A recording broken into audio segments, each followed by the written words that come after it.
გამარჯობათ მეგობრებო, ჩემო ლამაზო პატრიოტებო, ისევ ჩვენი გადაცემის სტუმრები ბრძანდებით, ჩვენ ყოველთვის მოგელოდებით და ამ დღეს ორშაბათ დღეს საკმაოდ ისეთი დღეა ორშაბათი, ესე იგი ჩვეულებრივი დღე, ასე ვთქვათ და სკოლაში რო ვიყავი ყოველთვის მეზარებოდა ხოლმე ორშაბათი დღის გათენება და ესე იგი თავიდან დაწყება კვირის შემდეგ, შაბათის შემდეგ, ესე იგი ბავშვები ასე თქვენს ალბათ გახსოვთ ეს ორშაბათი დღე როგორი მძიმე დღე იყო, მაგრამ ჩვენ ეს გადაცემა გვაქვს და ძალიან გვიხარია თქვენთან შეხვედრა, პატრიოტებთან შეხვედრა, ჩვენ მამულიშვილებთან, ჩვენ საყვარელ ადამიანებთან, დიდ ქართველებთან, ნამდვილად დიდ მსოფლიო მოქალაქეებთან. იმიტომ რომ თქვენ პირად დროს რო გამოყოფთ ამ ორშაბათს საღამოს, როდესაც ესე იგი სამსახურიდან ბრუნდებით სახლში, ეს არ არის პატარა საქმე, მე გააზრებული მაქვს კარგად, ეს არის საკმაოდ დიდი, ესე იგი განაღები თქვენი მხრიდან და ჩვენ შევეცდებით რომ ესე იგი არა მარტო პრობლემები დავსვათ, არამედ საერთოდ ეს გადაცემა იყოს ოპტიმისტური, გადაწყვეტის გზების დავსახოთ და ერთად ვიმჯეროთ, აი ერთი დარბაზობა გავაკეთოთ. მე ასეთი ოცნება მაქვს ჩემ მეგობრებთან ერთად, რომ იმის გამო რომ არ ხერხდება გაერთიანება კონსერვატულ ძალებში დღემდე არ არის ეს დაახლოებები, რომელიც სასურველია საზოგადოების მიერ. რაღაცა დარბაზი მაინც შეიქმნას, სადაც ყოველგვარი პირობის გარეშე დაჯდებიან პატრიოტები და ერთად ისაუბრებენ საჭიროებო საკითხებზე. ცნობადი სახეები, არაცნობადი სახეები, ნებისმიერ ადამიანს, ნებისმიერ პატრიოტს შეიძლება განურჩევნად ეროვნებისა და განურჩევნად ასაკისა და სპეციალობისა და სამსახურისა მოსვლა ამ დარბაზში და თავის გულის ტკივილი თქმა, რომ როგორ უშველოთ ჩვენს ქვეყანას, როგორ განვავითაროთ ჩვენი ქვეყანა, როგორი უნდა იყოს, ესე იგი, როგორ უნდა მივიღოთ ამაში მონაწილეობა, რომ სხვა ქვეყანაზე ნაკლები ქვეყანა არ გქონდეს და ჩვენს გვიამოეყებოდეს აი ამ ჩვენ სამშობლოში ცხოვრება. დღეს ისეთი დღეებია, სახალხო დღეებია და მე ჩვენ გადაცემის სათაურიდან გამომდინარე ჩვენი გადაცემის სათაური არის წმინდა ილია მართლის გზით. და ჩვენი წმინდა ილია მართალი, ილია ჭავჭავაძე, დიდი ილია ჭავჭავაძე, მას სკოლაში გვასწავლიდნენ ჩვენ, არ ვიცი ხა რა დოზით ისწავლება სკოლაში, მაგრამ მაშინ საკმაოდ ისეთი პატრიოტული მუხტის მატარებული იყო ილია ჭავჭავაძის შემოქმედების შესწავლა. სადღაც მე ვფიქრობ, მე-7 კლასში გვასწავლიდნენ ილია ჭავჭავაძეს და გვაკითხებდნენ ოთარა ქვრივს მის ლექსებს და ძალიან დიდი მუხტის მომცემი იყო ის აი ამ იმ ძველ კომუნისტურ, ესე იგი ზასტოვის პერიოდში, ზასტოვის პირობებში. ჩვენ ვიყავით სკოლის მოსწავლეები, ესე იგი ბრეჟნევის ეპოქისა და მაშინ აბსოლუტურად არავითარი მზის სხივი არ იყო ეროვნული კუთხით, ყველაფერი ეროვნული, ესე იგი ეროვნულზე ლაპარაკი ეს თამამად არ შეიძლებოდა და გულს გვითფობდა და სულს გვითფობდა სწორედ ჩვენი ქართული თეატრი, ქართული კინო და ისტორიაზე გადაცემები თუ რამე იყო ტელევიზორში და სკოლის ეს გაკვეთილები, რომელიც შეეხებოდა საქართველოს ისტორია ძალიან ესე იგი ხალვათად ისწავლებოდა. იყო წიგნი, რომელზეც რატომღაც მასწავლებლებს ყოველთვის მაშინ აუტყდებოდათ ხოლმე რაღაცა საუბრები და პრაქტიკულად აი ამ ისტორიის გაკვეთილის, რომელიც ჰქონდა კვირაში 1 საათი, აიყენებდნენ ხოლმე რაღაცა ხან ჟურნალს ავსებდნენ, ხან რაღაცა ზოგადი საუბრები იყო და პრაქტიკულად არ ტარდებოდა და მე და რამოდენიმე მოსწავლე ვიყავით ჩვენ ასე ვთქვათ, ბავშვები, რომელსაც გვაინტერესებდა ეს ისტორია და ვლაპარაკობდით ხოლმე საქართველოს ისტორიაზე და ვკითხულობდით, საკმაოდ საინტერესო წიგნი იყო, მახსოვს ეგეთი სქელტანიანი წიგნი იყო და იქ იყო ისტორიული ნარკვევებიც, დოკუმენტური მასალაც იყო გაკვეთილის ბოლოს და იმასაც ვკითხულობდით ჩვენ და გვაინტერესებდა ეს ყველაფერი. აი ასეა მეგობრებო, წმინდა ილია მართლის გზით უნდა იაროს საქართველო, უნდა იაროს ჩვენმა საზოგადოებამ და ჩვენმა მთავრობამაც, ჩვენ გვინდა ეროვნული მთავრობა, რომელიც სწორედ ერთს წაიყვანს წმინდა ილია მართლის გზით და რას გვეუბნებოდა ეს დიდი მამა, ეს დიდი მნათობი ჩვენი. ერის დამფუძნებელი მამებში შედის ხო ერთ-ერთი ყველაზე მთავარი მამა არის ჩვენი ერის დამფუძნებელი, რომ მოუფრთხილდით ერთადერთ საუნჯეს. ანუ ერთადერთ კი არა, იმ სამ საუნჯეს, მამულს, ენას და სარწმუნოებას. და მართლაც ეს ყველა ეპოქისთვის საჭირო ლოზუნგია, ასე ვთქვათ, რომ მამულს და ენას და სარწმუნოებას ყველა აწლეულში, ყველა ეპოქაში საქართველოს როგორც ეხლა ისევე მომავალში ყოველთვის დაჭირდება სამსახური და დახმარება.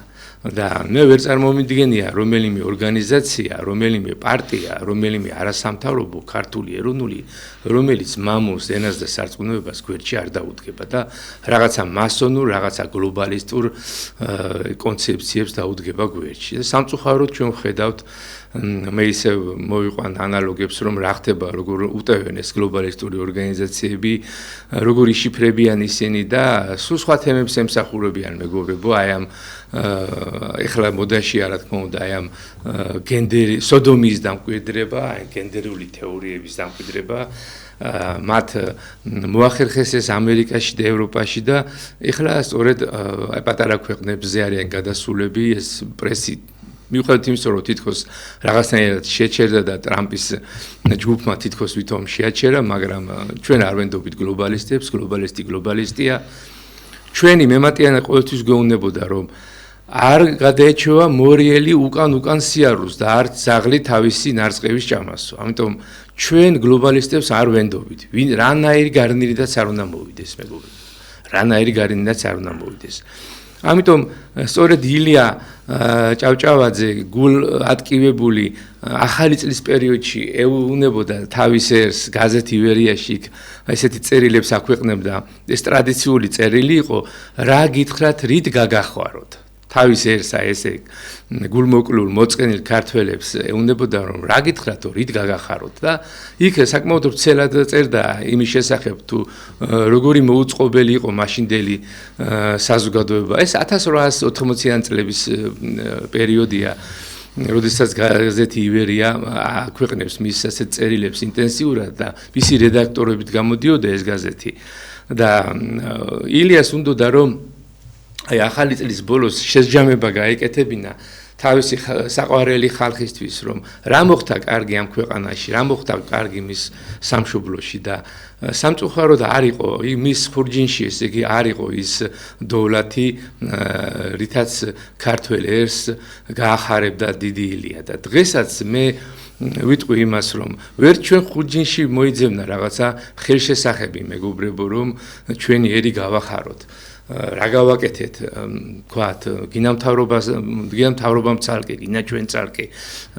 ყველანაირად ასე ვთქვათ, ხელცარიელები ვართ ამ ახალ წელს. ეს იმას არ ნიშნავს, რომ რომელიღაცა თაგუნიამ თავის სოროში არ შეაცუნცულა რაღაცა სარჩო საბადებელი, მაგრამ ამას ხო ცხოველებიც აკეთებენ, მეგობრებო. ვირთხებიც, ღნელებიც, ყველა ცხოველი თავის სოროში, ესე იგი გამუდმებულად რაღაცას შეარბენინებს ხოლმე, მაგრამ ადამიანი იმით განსხვავდება იმ თაგუნასაგან, რომ საზოგადოებისთვის უნდა იყოს და ალტრუისტი უნდა იყოს, ეგოისტი კი არა ალტრუისტი და დიდი ილიაც ამას გვეუბნებოდა, რომ გააკეთეთ მაქსიმუმი სამშობლოსთვის, გააკეთეთ მაქსიმუმი ქვეყნისთვის, ემსახურეთ მას. აი რითი შეიძლება ვემსახუროთ ჩვენ თითეული პიროვნება. მე გეტყვით, რომ ჩემი აი სტუდენტობის პერიოდში აი ესეთი მოარული მოსაზრებები იყო გავრცელებული, რომ მე პარტიაში არ შევალ, მე ამას არ ვიკადრებ, იქ არ გავწევრიანდები და ერთი პერიოდი იყო აი სწორედ შევარდნაძე იყო ახალი მოსული და ჩვენმა თაობამ მე მახსოვს მე მაშინ სტუდენტი ვიყავი, თავის შეიკავა აქტიურებისკენ. და ვინ შევიდა ამ ორგანიზაციებში, იგივე იმ მოქალაქეთა კავშირში, იგივე იმ პარტიებში შევიდა ავანტიურისტები, მეგობრებო და ჩვენმა საუკეთესო ნასწავლმა ახალგაზრდობამ თავი შეიკავა. და რა მივიღეთ საბოლოო ჯამში, აი ამ პარტიებში, ამ მოქალაქეთა კავშირში, აი ამ იგივე შემდეგ პარტიებში, აღარ დავასახელებ პარტიებს, ხო, ნაცურ პარტიებში დღეს რა ვიცი, გონია 40-მდე ნაცური პარტია და გეი პარადებით და რა ვიცი ეს გეი დღის წესრიგებით ესე იგი აგვიჭრელეს თვალები იცით თქვენ ეს რაც გააკეთეს და რაზეც მოაწერეს ხელი და აი ამ პერიოდში ხომ გეუბნებით ამ ხალხმა ესეთი რაღაცები ჩაიდინა რომლის შედეგებსაც დღეს ვიმკით აი დღეს იმკვის საქართველოს მთელი თავისი სიმწარით ამიტომ პატრიონი ადამიანი უნდა იყოს აქტიური პატრიოტული ადამიანი უნდა გააქტიურდეს იმით არა მარტო თვითონ ფიზიკურად თავის ოჯახში თქვა არამედ ის უნდა გაწევრიანდეს ჩემის აზრით ქართულ არასამთავროებში უნდა გაწევრიანდეს ეროვნულ პარტიებში უნდა აქტიური უნდა იყოს საზოგადო კუთხითაც ესე იგი არსებობს პიროვნული აქტიურობა თავის სამეზობლოში სანათესაურში თქვა ოჯახში თქვა შვილებსთან ლაპარაკის კუთხით და უფრო პატრიოტულად აღზარდოს თავის შვილები მაგრამ საზოგადო აქტიურიც უნდა იყოს და ამაზე არ უნდა შევიკავოთ თავი იმიტომ რომ ძლიერი საქართველოს მომავლის საქართველოს წარმოუდგენელია თუ არ შევქმნით ძლიერი ეროვნული პარტიები ერთი კი არა ერთი ეროვნული პარტიის იმედად კი არ უნდა ვიყოთ 4-5 პარტიის იმედად უნდა ვიყოთ მეგობრებო 4-5 პარტია გვჭირდება ერთი 50-მდე 60-მდე ძლიერი ქართული არასამთავრობო ორგანიზაციები სხვადასხვა დარგში სხვადასხვა სფეროში გვჭირდება მასმედია პრესა ტელევიზიები აი ვის ესე იგი რა პრობლემა არის იმისა რომ ჩვენ ხუთმა მეგობარმა დავაფუძნეთ ეროვნული ტელევიზია დიდგორი ეს არის Facebook ტელევიზია უბრალოდ ჯგუფი არის და გვერდიც გვაქვს და ჯგუფიც გვაქვს და თქვენ რომ აკრიფავთ ეროვნული ტელევიზია დიდგორი გახვალთ ან ჯგუფზე და ან გვერდზე ამის გაკეთება ყველას შეუძლია ესეთი ტელევიზიის 10,000 ხელმომწერი ყავს უკვე უფრო მეტი და მე შევატყვეთ რომ რეიტინგები ძალიან იზრდებოდა და ხელოვნურად იმ სწორედ ზუკერბერგის იმ ცნობილმა კანტორამ საქართველოში რომ მუშაობს დააგდო ეს რეიტინგები და ჩამოგვიკრო მაგრამ რეალურად რო შეხვალთ 10,000-ზე ვართ ასე თქვა გაყინულები თუმცა მე ვფიქრობ რომ კიდევ მეტი და მეტი გვიერთება და თქვენს გირჩევთ ნამდვილად რომ ეროვნული ტელევიზია დიდგორი ჯგუფი გვერდი აქ უამრავ კარგ მასალას ვდებთ ჩვენ ის რაც ამ ლიბერალურ მასმედიაში არდებს და აი ესეთი ტელევიზიები თქვენ შეგიძლიათ გააკეთოთ არა ხართ შეზღუდულები არა მარტო თბილისში უნდა გაკეთდეს რაიონში უნდა გაკეთდეს და ჩამოყალიბდეს აქტიური ჯგუფები ეროვნული ჯგუფები და სწორედ შემდეგ უნდა მოხდეს აი ამ ჩვენი საზოგადოების ერთად გაერთიანება აი ეს უნდა იყოს ჩვენი მიზანი თუ ეს ვერ გავაკეთეთ ჩვენ მეგობრებო ეს ლიბერალიზმი წაგულეკავს გლობალიზმი წაგულეკავს თავისი აი ამ მატყუარა მყირალა მასმედიით უკვე ხომ გეუბნებით ხალხი ტელევიზორს აღარ უყურებს ამის გამო, იმიტომ რომ აღარ ჯერა აგრესიული ესე იგი გამოსვლებით, ტყუილი გამოსვლებით უბრალოდ გადაღლილი არის ადამიანები და არადა ძალიან ცოტა ესეთი კარგი მასმედიები როგორც არის ობიექტივი, იქ შევაქებდი და ნამდვილად ქართულ ტივის, არაჩვეულებრივი ტელევიზია, სალტე, ასევე Facebook ტელევიზია. აი ესეთი ტელევიზიის სიმრავლე უნდა გავაკეთოთ ჩვენ, ანუ ვიბრძოლოთ იმ იარაღით, რაც შეგვიძლია. ეხლა ჩემ მეგობრებს მიუბრუნდები, აი ბატონო გიგა, თქვენ როგორ ფიქრობთ, რომ აქტიური ადამიანი, აი როგორი უნდა იყოს ის, რა ამდენ სიბტყეში უნდა მოძრაობდეს? გამარჯობათ მეგობრებო. არცი გიორგი მილაპარაკა ეხლა ბევრ საკითხზე და ბევრ ამაში მეც ვეთანხმები თავისთავად, მაგრამ პირველ რიგში რაც არის აუცილებელი ჩვენთან საქართველოში ქართველებს პირველ რიგში ღირსება უნდა დაუბრუნოთ. ამას მე ახლა პათეტიკურად არ ვლაპარაკობ, იმიტომ რომ ქართველი ადამიანი დღესდღეობით არის ძალიან დადრგუნული. იმიტომ რომ აი ამ წლების განმავლობაში მე ჩემ თავზეც ამ გამოსწილი და ძალიან ბევრი რაღაცა მინახია ჩემ ახლობლებში ზუსტად ეს დადრგუნვა ეს ადამიანის მართლა განადგურება, იმიტომ რომ მთელი ამ წლების განმავლობაში ყველა ქართველ კაცს და ქართველ ადამიანს ეუბნებოდა რომ იცი რა შენ არა ხარ შრომელი ადამიანი, ეუბნებოდა რომ შენ არა ხარ თავდადებული, შენ არ აკეთებ ისეთ საქმეს, როგორი საქმეც მაგალითად არის უცხოეთში. შენ ვერ მოიპოვე შენი სარჩო, შენი საბადო, შენი პური და ქართველი მამაკაციც ძალიან დაიდრგუნა. თქვენ კარგად იცით ძალიან რომ 90-იანი წლების მერე რომელიც ნუ არ ვიცი მე ჩემ თაობას და ჩემი თაობის აი ადამიანებს რომლებიც აი ამ 90-იან წლებში ვიყავით პატარა ბიჭები ახალგაზრდები მე ვეძახი მათ შეწირულ თაობას იმიტომ რომ რა ყველაფერი რაც კი მოხდა ყველაფერმა გადაიარა ჩვენი თაობის თავზე ომებმა სამოქალაქო დაპირისპირებამ და თანაც ეს ყველაფერი მოხდა ისეთ დროს და ისეთ სიტუაციაში რომ მართლა რომ არაფერი არ ვიცოდით ჩვენ რა იყო თავისუფლება რა იყო ზუსტად ის ურთიერთობები სახელმწიფოების რომლებიც თურმე უნდა დამყარებულიყო რა იყო თურმე ის რაც მაგალითად ჩვენ პარლამენტში უნდა გქონებოდა ჩვენ უყურებდით მაგალითად სეირს პარლამენტში დაპირისპირებებს და ამით ჯილს ვიცემდით გულზე და გვეგონა რომ თურმე პარლამენტი ესეთი უნდა იყოს ვერ ხედავდით იმას და ვერ ხვდებოდით იმას რომ თურმე რა უნდა გაგვეკეთებინა გავანადგურეთ ყველაფერი რაც კი ჩვენს ირგვლივ იყო ჩვენ არ გაგვინადგურებია პირიქით ჩვენ მართლა არავინ არ გვეკითხებოდა ეს იყო პირაპირ შემოსული დირექტივა და ზუსტად ეს არაეროვნული მთავრობები ანადგურებდნენ ქარხნებს, ანადგურებდნენ ფაბრიკებს, ანადგურებდნენ სოფლის მეურნეობას აბსოლუტურად რო განადგურდა ყველამ კარგად ვიცით სოფლის მეურნეობა როგორ იყო საქართველოში განვითარებული ყველაფერი განადგურდა რისი განადგურებას კი შეიძლებოდა და დავრჩით ახლა ესე დღესდღეობით ახლა ლაპარაკობს ხალხი რომ იცით რა ქართველებმა ეს უნდა გავაკეთოთ ქართველებმა ის უნდა გავაკეთოთ ჩვენ ამას ყველაფერს გავაკეთებთ on პირველ რიგში ჩვენ უნდა ჩვენი თავის ვიწამოთ ჩვენ უნდა ვიწამოთ ჩვენი თავის რომ თითოეული ქართველი თითოეული ადამიანი რომელსაც თავისი ქვეყანა თავის სამშობლო უყვარს ის არის პატარა აგური რომელსაც შეუძლია ის თავისი საქმით ის აგური დადოს და ის პატარა საქმე გააკეთოს ჩვენ უნდა ყველამ გავაკეთოთ აი ამ საქართველოში ყველამ ჩვენი აგური უნდა დავდოთ ჯერ ისედაც ძალიან ცოტანი ვარ დარჩენილები და თუ ეს ჩვენ არ გავაკეთეთ ჩვენი საქმე ძალიან ცუდად იქნება ეხლა მაინც უნდა გამოვხიზდეთ ზუსტად ამაზე მაქვს მე ლაპარაკი რომ ყველაფერი რაც კი არსებობდა საქართველოში რაც კი კარგი არსებობდა საქართველოში ყველაფერზე მიდიოდა საშინელი დაწოლა და ბრძოლა იმისა რომ ის კარგი რაც ჩვენ გაგვაჩნდა რითი ჩვენ ქართველობას რითი ჩვენ ვაჟკაცობას რითი ჩვენ მეობას ვინარჩუნებდით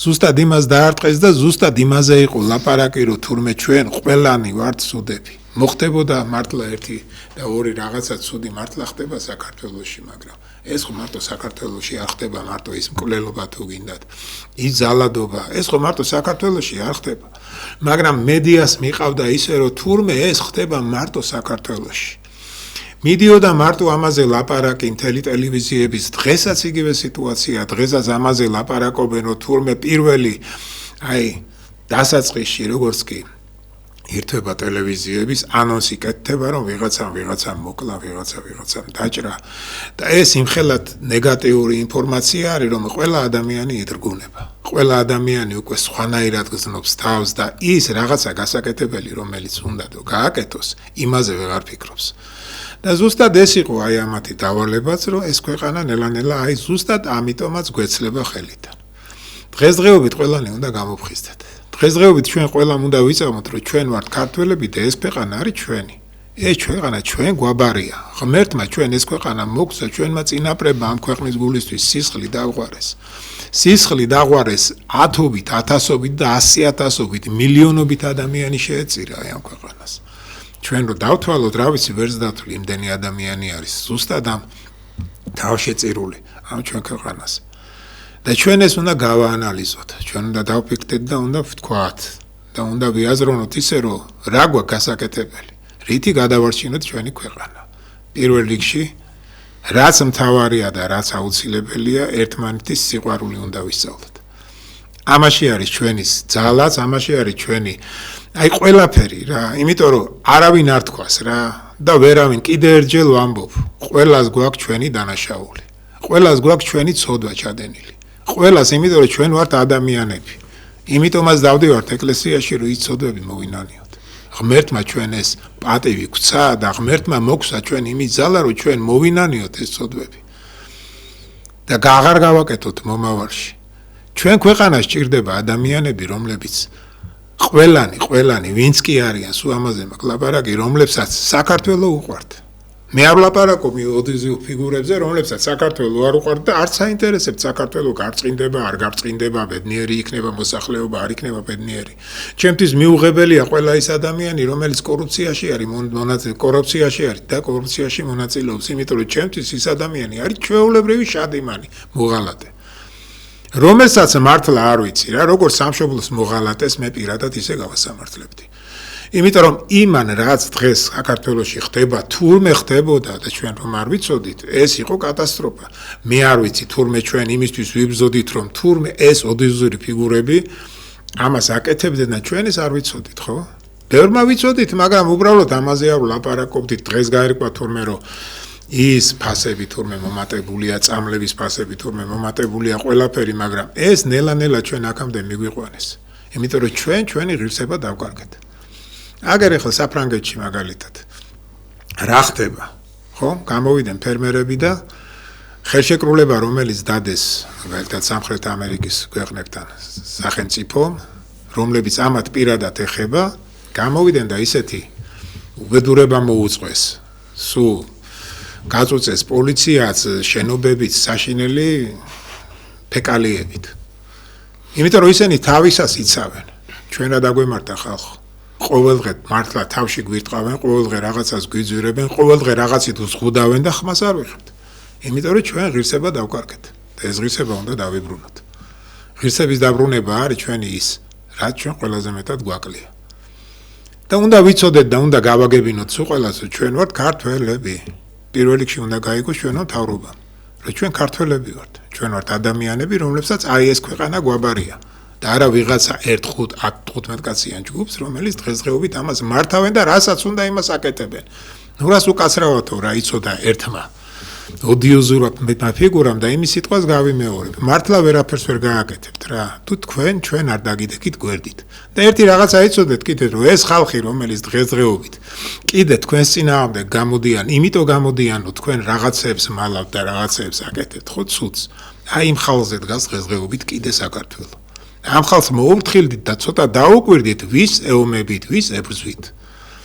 ვისთანა გაქვთ საქმე, იმიტომ რომ ხვალზე ეს ხალხი რომ აღარ იყოს, აღარც თქვენ იქნებით.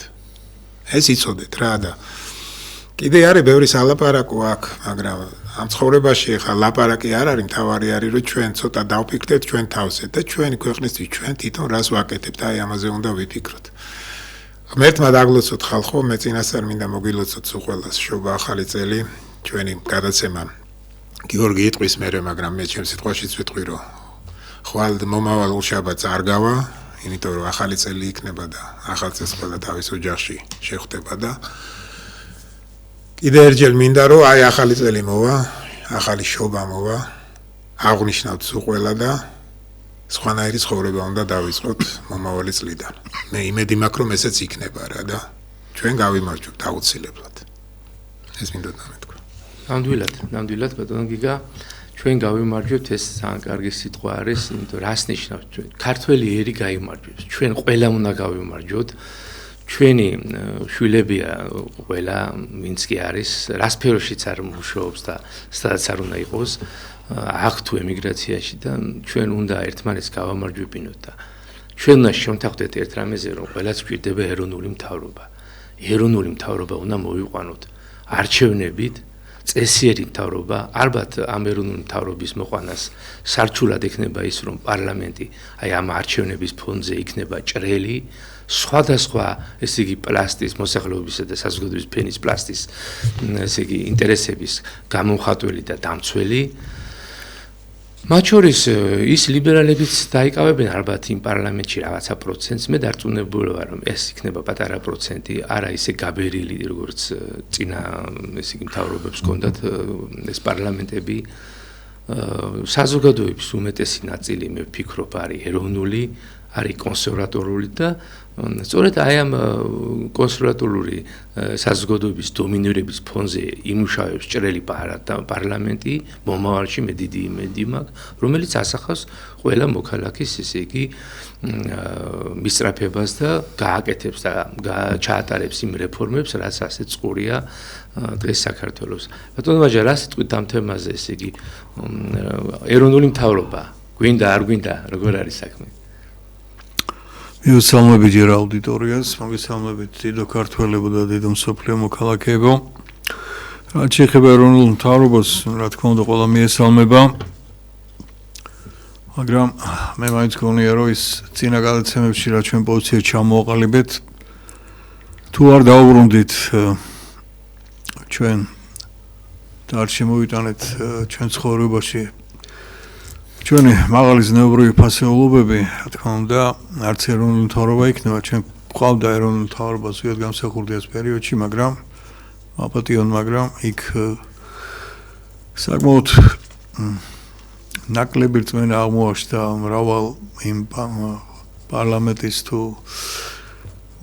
პარტიული მოღვაწეების წარმოადგენლებს და ძალიან ბევრი შეცდომა დაუშვეს.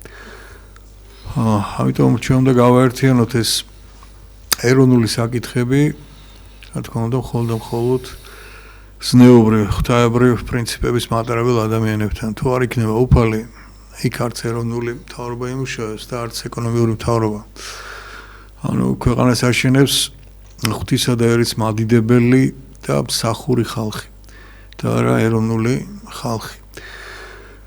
მთელი კაცობრიობის დღევანდელი ცხოვრება სწორედ მაგიტომაა ასე დაბრკოლებული, რომ ღმერთი მოგდა კაცობრიობისთვის რეალურად და ჩვენ ბუდიში ძვირფას უნიტაზებზე მეოცნებე პარტიებით, პოლიტიკურ მოღვაწეებით და სახელმწიფოებით ვართ ახდაცებული და არა როგორც ქართველი, ასევე სხვა მსოფლიო მართლმადიდებელი წმინდანებით ან ისეთი დიდი ზნეობრივი მოღვაწეებით, რომელთაც რა თქმა უნდა სხვა სახელმწიფოები და კულტურებით სავსეა. მთელი მსოფლიო წალეკილია მხოლოდ ნივთიერი კულტურის ახდაცებით და მისი თაყვანისცემით და არა იმ მთავარი პრინციპით, რაც შეიქმნა ფაქტიურად უფლის მიერ, რომ ჯერ არის სულიერი ცხოვრება და მერე რა თქმა უნდა მატერიალური ცხოვრება.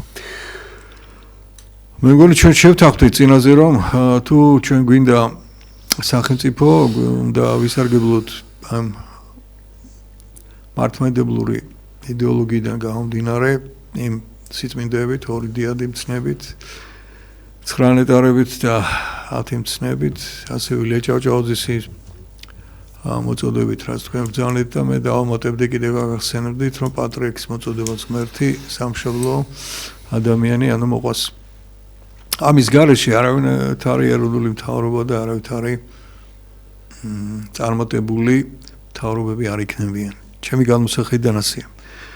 რადგან აქაც ალბათ ისევ ჩვენ ხშირად მოგვიწევს ამის დამატება, რადგან ღმერთი როცა შემოდის, რატომაც ადამიანებმა წარმოვიდგინეთ, რომ ჩვენ მარტო ჰორიზონტალში ვცხოვრობთ, არ ვცხოვრობთ ჰორიზონტალში, ვცხოვრობთ ვერტიკალიდან მოსული ძალით და აქ დროებით ვართ ამ ჰორიზონტალურ ანუ წუთისოფლის ცხოვრებაში. და გაღმერთებული გვყავს ეს მიწიერი ცხოვრება, ანუ ჰორიზონტალური აზროვნებაც და ჰორიზონტალური კულტურაც. აქედან გამომდინარე, ეს ჩვენი დამოკიდებულია ღვთისამართალი, რომ რაც სახარებაში საკმაოდ კარგად არის გაშიფრული, რომ ჩვენ არა მარტო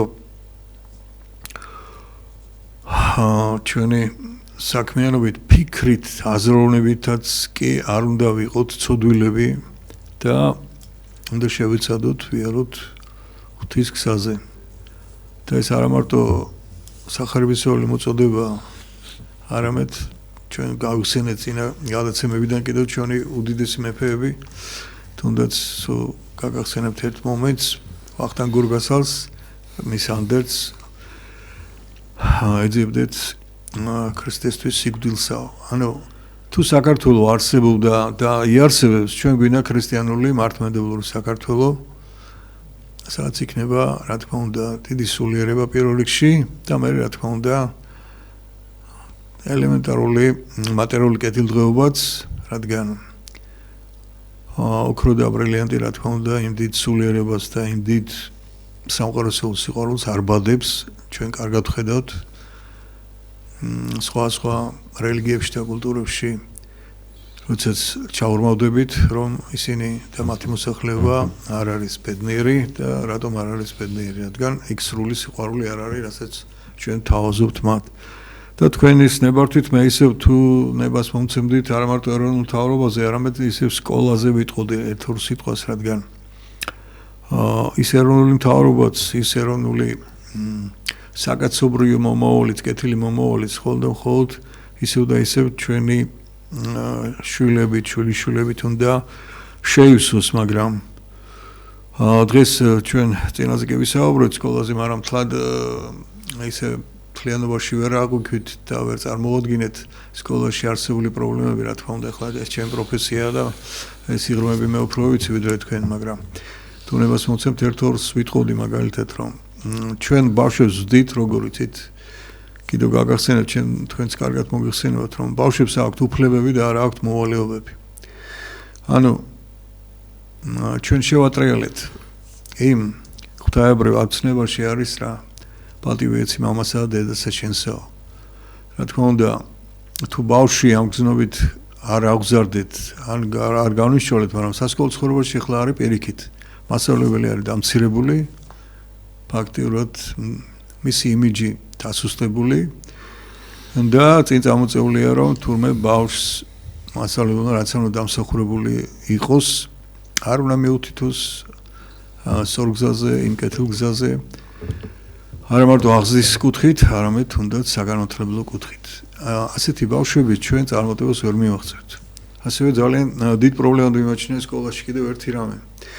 თუ არ შემოვიდა ჩვენ სკოლებში დიფერენცირებული სწავლება, რა თქმა უნდა ჩვენ უკან დაგვრჩება ეს ეროვნული მთავრობას და ქვეყნის მომავალს და რას გულისხმობ დიფერენცირებულ სწავლაში.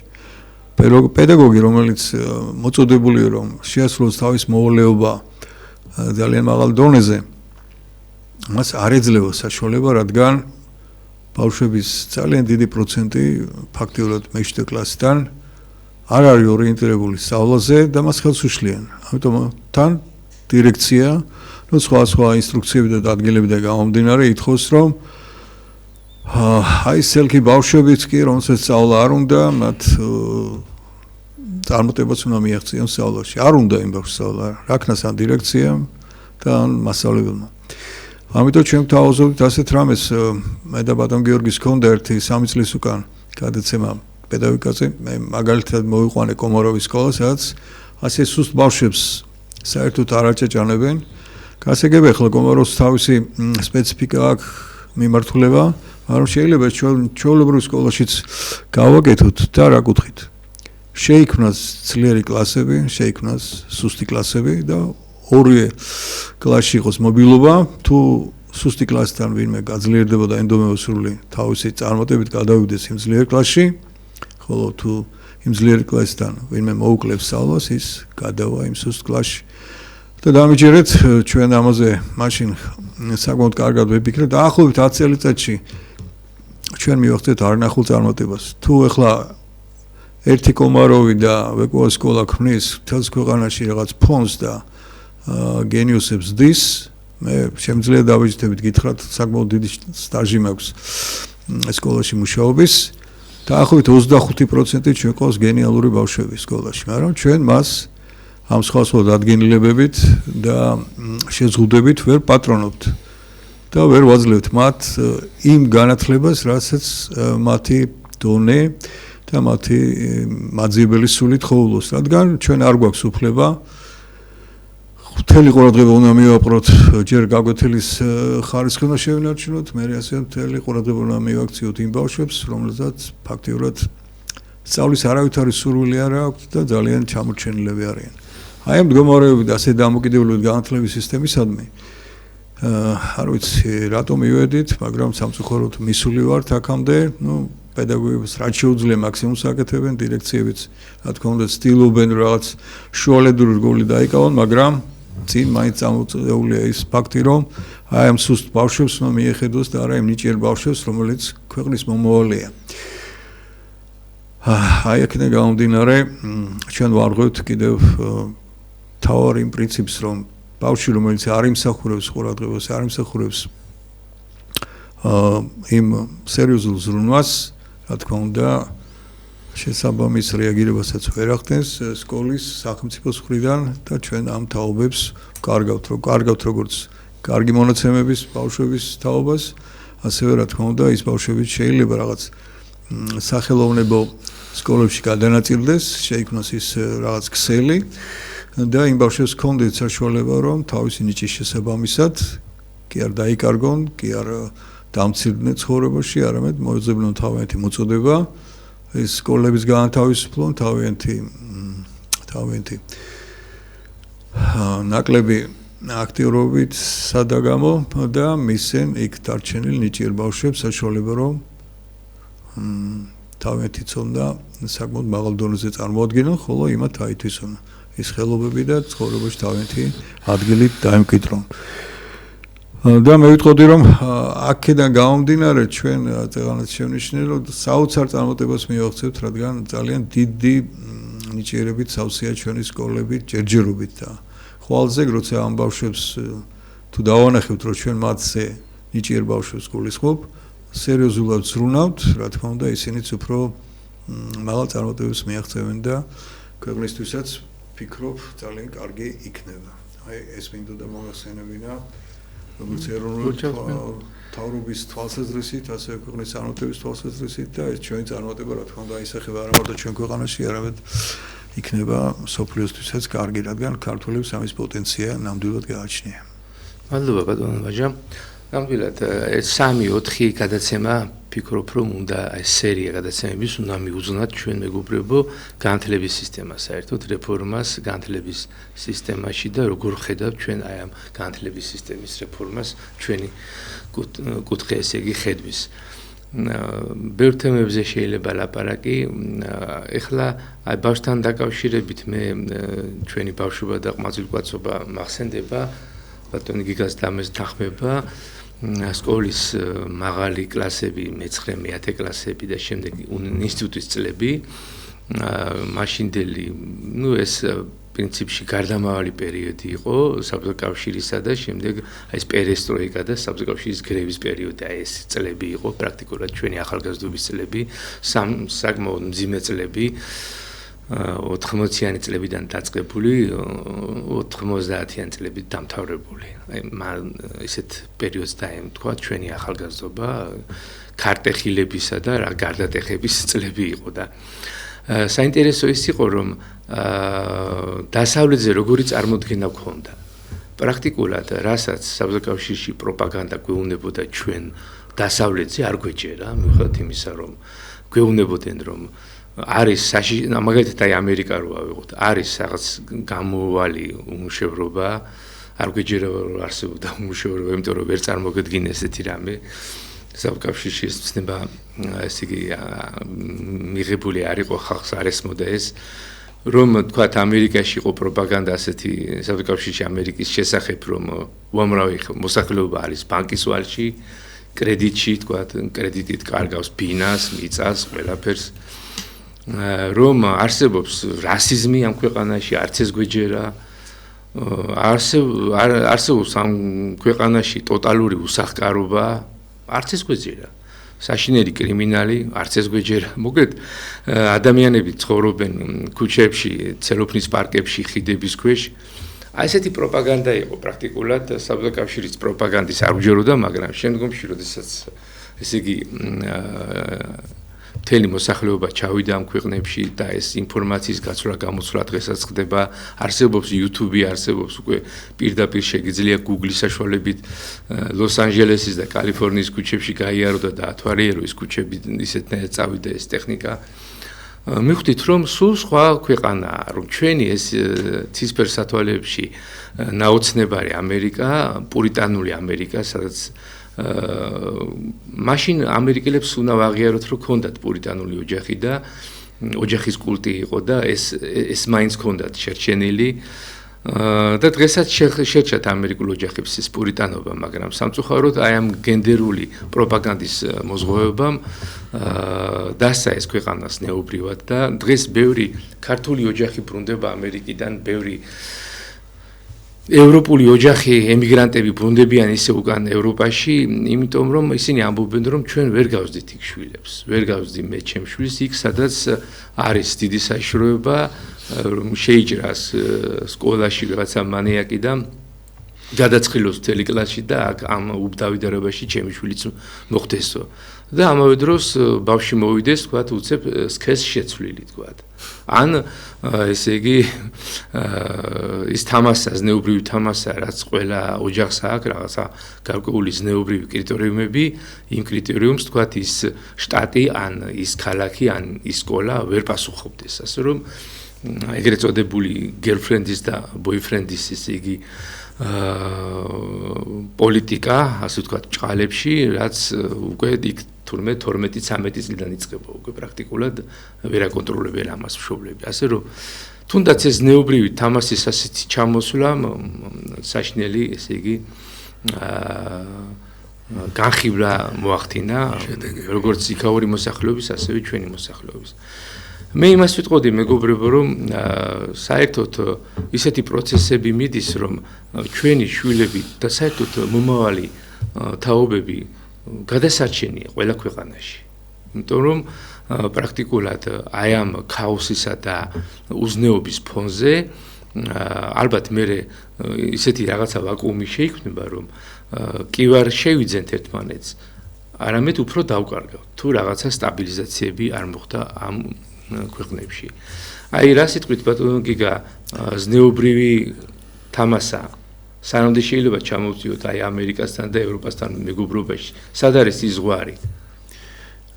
მეგობრებო, ეხლა გიორგიმ კითხვა დამისვა და მე ამ კითხვას ცოტა სხვანაირად განვიხილავ, სხვანაირი კუთხით. ეხლა დღესდღეობით ჩვენ გვყავს მართლა ბატონო ბაჟამაც ბრძანა, ძალიან მაგარი და ძალიან კარგი ახალგაზრდობა. რომლებსაც არ ვიცი, უბრალოდ უნდა მისცე იმის საშუალება, რომ განვითარდნენ და განვითარდებიან ძალიან მაღალ დონეზე. ყველა კუთხით, ყველანაირი მხრივ, მაგრამ ამას უნდა ხელშეწყობა. ყველაზე მთავარი რაც არის, რომ აი ეს ზნეობრივი კუთხით არის მთავარი, რომ ხელი შეუწყოთ ბავშვებს, რომ ისინი ზნეობრივად განვითარდნენ. ზნეობრივი განვითარება კიდე არის რა?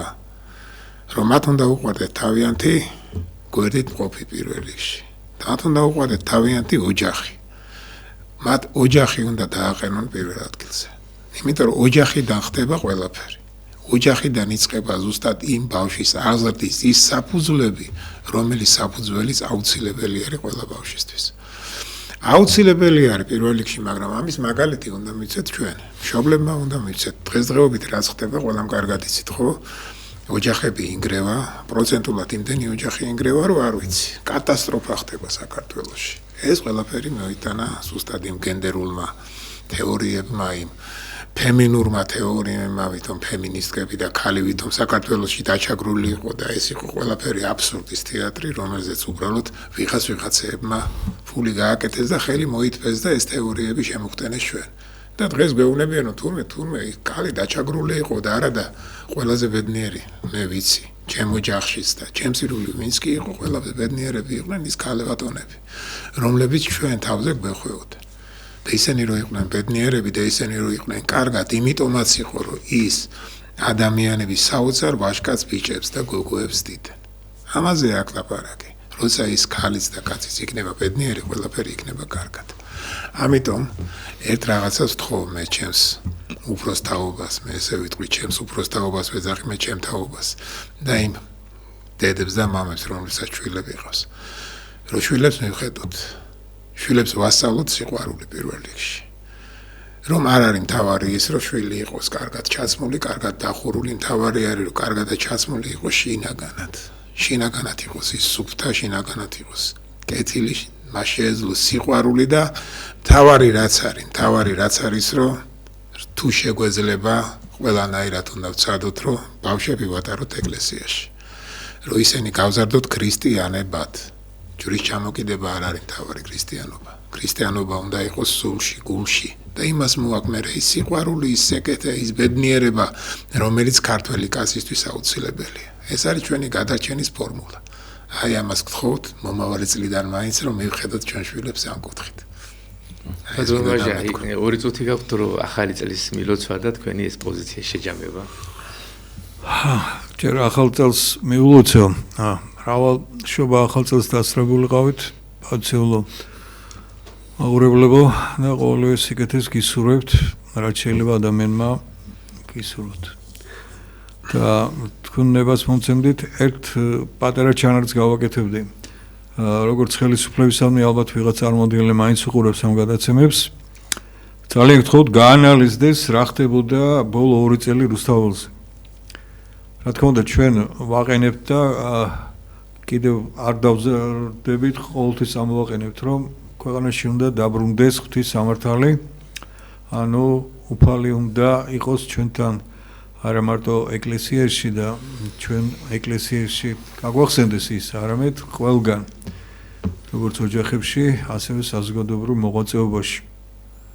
ეს შეიძლება მივახციოთ მხოლოდ და მხოლოდ აქტიური რელიგიური სწავლებით და თუ ნებას მომცემთ, ვიტყოდი რომ ისტორიის საფუძვლების რაღაც ფორმა რომ მოიფიქროთ და ბავშვებს პირველი კლასიდან მიასწავლოთ, რადგან წინაზე ბატონმა გიორგიმ კარგად აღნიშნა რომ როცა უფალს გვიგინებდნენ, სამშობლოს გვიგინებდნენ, წმინდანებს გვიგინებდნენ, გმირებს გვიგინებდნენ, პრეზერვატივებზე ახატავდნენ ჩვენ წმინდანებს, ჩვენ ახალგაზრდებს რეაქცია არ ქონია, მაგრამ როგორც კი დადგა საკითხი რომ ევროპას გვართმევენო 200,000 ბავშვი გამოვიდა. შეიძლება ახლა მათ შორის ყველა არ იყო რაღაც ძელეპროლად მოაზროვნე, მაგრამ ნახევარიც რო ავიღოთ, აი ასე დავკარგეთ ჩვენ დაახლოებით 100,000 ბავშვი და რომ კიდე არ განმეორდეს ეს ტრაგიკული მიმდინარეობა ჩვენს ბავშვთა აღზრდის სისტემაში, მისახედია რა თქმა უნდა მათი აღზრდის და მეთოდიკის საკითხები და თუ ამაზე ვინმე დაფიქრდება, ვისაც ეს ძალუც და არის პასუხისმგებელი, ძალიან მადლობელი დაგრჩებით. მადლობა ბატონო ვაჟა. მეგობრებო, ახალი წელი დადგება აუცილებლად. მთავარია ახალ წელს შევხვდეთ ახალი იმედებით. ჩვენ ქართველებს, ჩვენ ერს პესიმიზმი არ ახასიათებს. ჩვენი ერი ყოველთვის ოპტიმისტური იყო და იმას თუ გავიხსენებთ, რომ მარად ომში და ქართეხილებში მყოფი ერთხელში მას ხმალი ეჭირა, აი ჩვენ გლეხს გლეხი იყო მაშინ, ესე იგი საფუძველი და ბაზისი ქვეყნისა და მეორე ხელში სახნისი. და ეს რა არის თუ არა და სიმბოლო ოპტიმიზმისა. და რადგანაც ილია მართლის გადაცემის სადმე არის ეს ჩვენი მიზონელი გადაცემა დღევანდელის და სხვა გადაცემები წმინდა ილია მართლის გზით, გავიხსენოთ მისი ლექსი და მე მგონი ეს ოპტიმისტურად განგვაწყობს. დიდი ილია წერდა ამ ლექსს, ჩემო კარგო ქვეყანაო, რაზედ მოგიწყენია. აწყო თუ არ აღწყალობს, მომავალი შენია. მე ძალიან საინტერესო, თუმცა ბევრნი დაგშორდენ, ახალნი ხომ შენია. მათ ახალთა აღგიდინონ, შენ დიდების დღენია. აი მეგობრებო, სწორედ ახლებზეა ლაპარაკი. აი მუცნობ ადამიანებზე, რომლებიც მოვლენ და აუცილებლად მომავალში საქართველოს აგვიშვენებენ. აი ეს ილიასეული ახლები. მე იმედება ჩემო მეგობრებო, ილიასეული ახლები, ის ახალგაზრდები, რომელიც ხელებს დაიკაბიცებენ და სხვადასხვა დარგში, ყველა დარგში ესე იგი შეუდგებიან საქართველოს აღშენებლობას. და რა ვიცი, მრავალს დავესწროთ, მრავალი შობა დღე გაგვითენდეს, დიდხანს ვიყოთ სიყვარულით, მეგობრობით და ვილოცოთ საქართველოზე და გქონდეს იმედი. იმედი რომ ჩვენი ქვეყანა გადარჩება და ვიქნებით ყველა ბედნიერები. აი ხარ. მადლობა უფალს ყველას. მრავალს დავესწროთ.